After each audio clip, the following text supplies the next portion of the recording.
Assalamualaikum warahmatullahi wabarakatuh. Perkenalkan, nama saya Isa Lelatul Anggraini, semester 4 Pendidikan Ilmu Pengetahuan Sosial, Universitas UIN Maulana Malik Ibrahim Malang.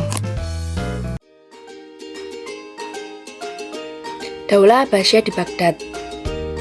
Kekuasaan dinasti Bani Abbasiyah adalah melanjutkan kekuasaan dinasti Bani Umayyah. Muhammad bin Ali bin Abdullah bin Al-Abbas, pemberontakan yang paling dahsyat dan merupakan puncak dari segala pemberontakan, yakni perang antara pasukan Abdul Abbas melawan pasukan Marwah ibnu Muhammad dinasti Bani Umayyah yang akhirnya dimenangkan oleh pasukan Abdul Abbas. Sejarah berdirinya Daulah Abbasiyah. Tonggak berdirinya dinasti Bani Abbas berawal sejak merapuhnya sistem internal dan kinerja penguasa Bani Umayyah yang berujung.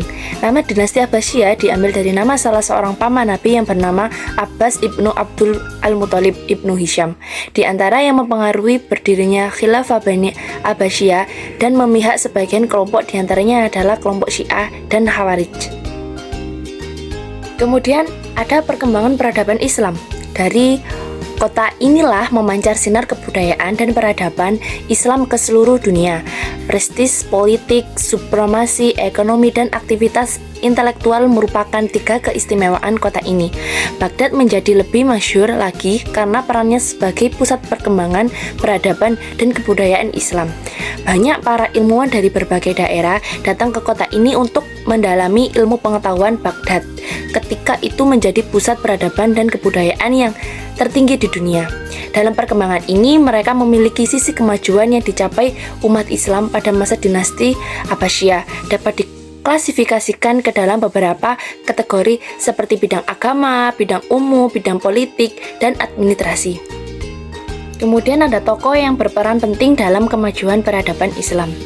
Pada masa Daulah Abbasiyah, Abu Ja'far Al-Mansur, Harun Ar-Rasyid, kemudian yang dilanjutkan oleh putranya yang bernama Khalifah Al-Ma'mun. Kemudian faktor-faktor yang menyebabkan kemunduran dinasti Abbasiyah ada internal dan eksternal, seperti yang ditemukan dalam periodisasi Khalifah Abbasiyah. Unsur-unsur penyebab stagnasi kemunduran tidak muncul secara tiba-tiba.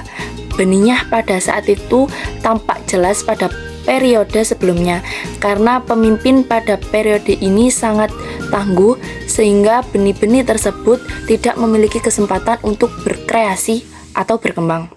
Kemudian faktor eksternalnya mencangkup adanya perang salib dan serangan Mongolia ke negeri muslim. Dan bahwa terbentuknya peradaban Islam pada masa dinasti Abbasiyah menjadi kontribusi, renungan, dan cara untuk membangun kembali semangat juang generasi masa kini. Pada zaman keemasan, umat Islam menjadi role model untuk dunia, khususnya dalam bidang perkembangan ilmu pengetahuan. Keberhasilan Khalifah dinasti Abbasiyah dalam membangun peradaban Islam pada masanya tidak lepas dari peran Khalifah Abu Al-Abbas, Al-Safa, Abu Ja'far Al-Mansur, Al-Mahdi, Harun Ar-Rasyid, dan Al-Ma'mun. Kelima khalifah tersebut memiliki pengaruh besar bagi peradaban Islam. Perkembangan beberapa aspek-aspek menunjukkan bahwa umat Islam pada masa Abbasiyah mengalami kemajuan peradaban yang luar biasa, baik dalam bidang ilmu pengetahuan, bidang ekonomi, bidang seni, bidang fisik, bidang administrasi, bidang militer, dan lain sebagainya.